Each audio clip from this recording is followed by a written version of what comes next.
ఎవర్రా బై వీడు, ఎవర్రా ఈ పేపర్ నడిపెట్టాడు, తలకాయకు రుమాలు ఉండాలిరా అని చెప్పిన నేను. ఆ తెలుగు మనం తట్టుకోలేము. దండమన్న పెడతారా, పైసలు లేకపోతే నేను కొట్టనన్నా కొడతా గూగుల్ పే. మీరు తలకాయ రుమాలు పెట్టాలి అన్నకు. మేధాశక్తి మనం తట్టుకోలేము. ఐన్స్టీన్ కూడా వరకు ఆయన. ఇక చూడు అన్న మాట్లాడతాడు, ప్రిపేర్ అయ్యి వచ్చిండ. ఇప్పుడు పాలమూరు ప్రాజెక్ట్ను 3 ఏళ్లలో కంప్లీట్ చేస్తాం. ఇక 3 ఏళ్ళు ఉన్నాయి ఇప్పుడు, అందుకే 3 ఏళ్ళు అని ఇచ్చిండు. ఓ అన్న ఇక రేపు అయితే ఇంకో నెల తగ్గుతుంది. 2 సంవత్సరాల 11 నెలలు అని చెప్పే, ఎందుకని 3 ఏళ్ళు అంటా అన్నావు. మరి ఉన్న 2 ఏళ్ళలో ఏం దిగినావు? మనం పోయింది 2 ఏళ్ళు అయిపోయింది. మట్టి తీయలేడు కానీ అంటే 3 ఏళ్ళ అయ్యేపోదట. ప్రిపేర్ అయ్యి వచ్చింది ఇప్పుడు, చాలా ప్రిపేర్డ్గా. ఇంకో పెద్ద ట్విస్ట్ జరిగింది. అన్న నిన్న పీపీటీ ఇస్తుంటే లైవ్ స్ట్రీమింగ్ బంద్ చేసినట గవర్నమెంట్ అఫీషియల్ ఛానల్లో.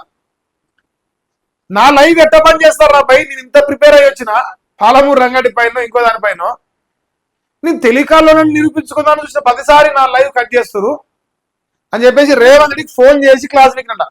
నా లైవ్ ఎందుకు కట్ చేసినావు, నా లైవ్ ఎందుకు కట్ చేసాను? అట్లుంది అలా కథ. ఇక 90 టీఎంసీలతో ప్రాజెక్టును ముందుకు తీసుకెళ్తాం మంత్రి ఉత్తమ్ కుమార్ రెడ్డి.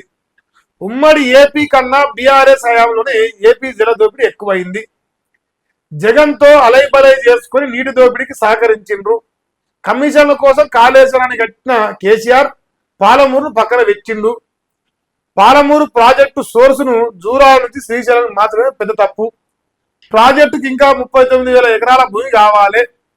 90% ఎక్కడ పూర్తయినట్టు. ఖర్చు కూడా 84,000 కోట్లు దాటుతుంది. కృష్ణాలో 1050 టీఎంసీల్లో 702 టీఎంసీలు కొట్లాడుతున్నాం. బయట తోలుదీస్తాం అనేటోళ్ళు అసెంబ్లీలో చర్చ నుంచి తప్పించుకుంటున్నారని ఫైర్ అయ్యిండు. కృష్ణానది జలాలపై అసెంబ్లీలో పవర్ పాయింట్ ప్రజెంటేషన్. ఇది మేధాశక్తి అన్న బరాబర్ మాట్లాడు, అన్ని మాట్లాడు. కమిషన్ల కోసం కాళేశ్వరానికి వచ్చింది కేసీఆర్ అంటుండు. నీమోసం కాల, నువ్వు దాన్ని రిపేర్ చేయకపోతే ఆ కమిషన్ లేదో మరి పట్టుకలా కూడా రాకపోతే. ఆ కమిషన్ల కోసం చేసినట్టుగా మరి ఆ కమిషన్ బయట వేసి గిదే కేసీఆర్ తెచ్చుకున్న కమిషన్ అంటే మీరు నమ్ముదుగా ఏమి లేదు. గాయ చేయాలి, గాయ చేస్తే మధ్యలో అవుతారా, మొదవర్లు అవుతారా? ఏందో ఇక అన్న తెలియకాలంటానికి చాలా ట్రై చేసిండు.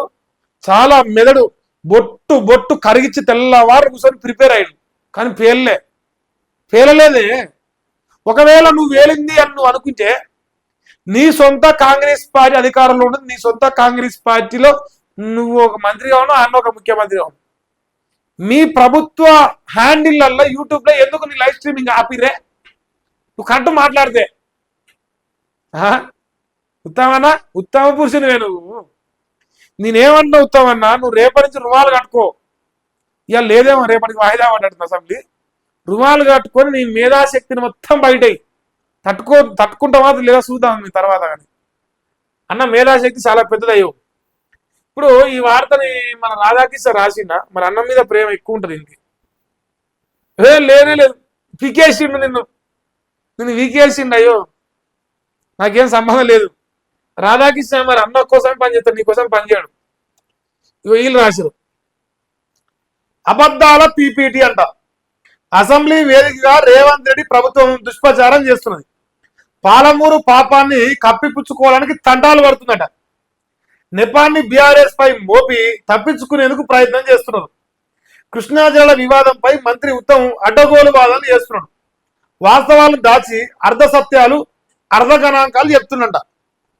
మేము హాఫ్ నాలెడ్జ్ మాది, హాఫ్ నాలెడ్జ్ కాబట్టి హాఫే చెప్తామే మేము. మీ ఫుల్ నాలెడ్జ్ కాదు, మేము ప్రిపేర్ అయ్యి రాలే. మేము పడుకునేందుకు పోయినా ఒకప్పుడు. ఇక మళ్ళవంతారట, ఆ జోలి కూడా చెప్తా. సో పడుకునేందుకే మా ఉత్తమన వెయ్యిండు. మరి ఏం చేయమంటారు? హాఫ్ నాలెడ్జ్ అంటారు. తాత్కాలిక జల ఒప్పందాన్ని శాశ్వత ఒప్పందంగా ప్రచారం చేస్తున్నట.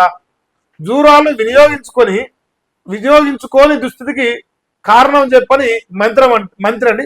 ఇంకా ఏపీ జలదోపిడికి ఊతమిచ్చిన విషయాన్ని వెల్లడించని ఉత్తమ్ కుమార్ రెడ్డి. అది ప్లీజ్ స్కిప్ చేయాల్సింది అంతే. మీరు ఆ పాయింట్ అడగవద్దు.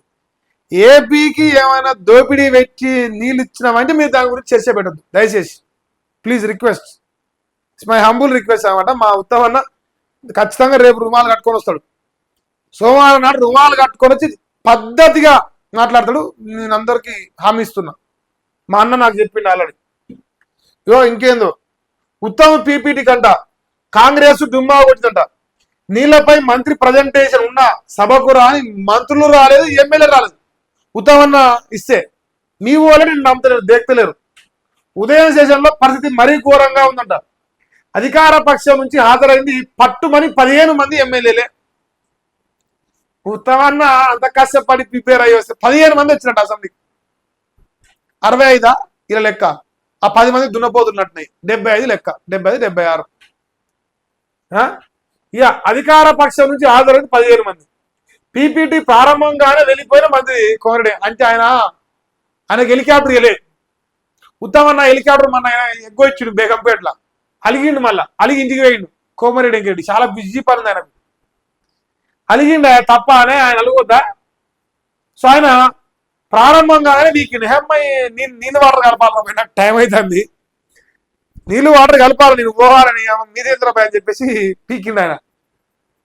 తర్వాత సీఎం వర్సెస్ ఉత్తమ్ అంట. పీపీటీ పంచాయతీ అసెంబ్లీలో పవర్ పాయింట్ ప్రజెంటేషన్ పై నువ్వా నేననే క్వశ్చన్ మార్క్ పెట్టింది. 20 నిమిషాల పాటు ఉత్తమ్ రేవంత్ మధ్య తీవ్ర తర్జన భర్జన జరిగింది. సీఎం ఛాంబర్ నుంచి అలిగి వెళ్ళిపోయిన ఉత్తమ్ కుమార్ రెడ్డి. చూసిర్రా, సీఎం ఛాంబర్ నుంచి అలిగి వెళ్ళిపోయిన ఉత్తమ్ కుమార్ రెడ్డి. నేనే చెప్తా నా శాఖ అంటే, లేదు రాబాయ్ నేను చెప్తాను, నేను ముఖ్యమంత్రి అంటే, లేదు లేదు నేనే చెప్తాను అలిగి వెళ్ళిపోయినట. ఇదే పడుకున్నావు ఒకటి అని చెప్పేసి ఆయన లైవ్ స్ట్రీమింగ్ బంద్ చేసిండు. రేవంత్ అన్న లైవ్ స్ట్రీమింగ్ బంద్ చేసిండు, ముఖ్యమంత్రి కదా, బంద్ చేయరా నేను చెప్తే లేదు అని చెప్పేసి లైవ్ స్ట్రీమింగ్ బంద్ చేసిండు. ఇజ్జత్ పోయింది. అసెంబ్లీలో సీఎం అబద్ధాల వరదట. అత్యంత జుగుప్సాకరంగా వ్యాఖ్యలు చేస్తున్నట. నిండు సభలో బడిదే అంటూ వంటి బూతులు పదాల, నాలుక కోస్తా అంటూ నేర ప్రవర్తి మాటల. సీఎం రేవంత్ భాషను సమాజం క్షమించదు. స్పీకర్ వారించకపోవడం దురదృష్టకరం. ఇక ఆయన వారించలేడు. ఆయన వారిస్తే ఆయన వీకిస్తారు. ఫస్ట్ ఆయన వీకేసి ఆయన కూర్చోబెడతారు అలా. సారీ రావు ఇదంతా కథ నడిపించారు. ఏది ఏమైనా మా ఉత్తమన్న రుమాలు కట్టకపోవడం అనేది చాలా బెనిఫిట్ జరిగింది బీఆర్ఎస్ కి. రుమాలు కడితే మా అన్న పీపీటీ ఆగపోతుంటే 15 మంది కాస్త 78 మంది అవుతున్నాయి. 78 మంది కాంగ్రెస్ ఎమ్మెల్యేలు వద్దంటే కూర్చొని చూస్తుండ్రి. సో మా వెంకరెడ్డి గారు పోకపోతుండే, మా రేవంత్ అన్న ఉత్తమన్న నువ్వు రుమాలు కట్టుకొచ్చినావా, ఫుల్ టాలెంట్ ఉంది ఈరోజు నువ్వు చెప్పేసి అంటుండే. నువ్వు రుమాలు కట్టకపోవడం అనేది ఎంత మైనస్ అయింది. సో దయచేసి ఉత్తమన్న నేను చెప్తాను నీకు, నీ తమ్మునిగా మలతేప కన్నా నువ్వు కట్టుకొని అప్పుడు ఐన్స్టీన్ బ్రెయిన్ ఉంటుందిగా, అప్పుడు ఇళ్ళకెళ్ళి వస్తుంది తెలివి, అల్లకెళ్ళి వచ్చే తెలివితో నువ్వు పీపీటీ ప్రజెంటేషన్ నీ తెలివి పాడుగాను. మీ వాళ్ళని నువ్వు దేగలేరు.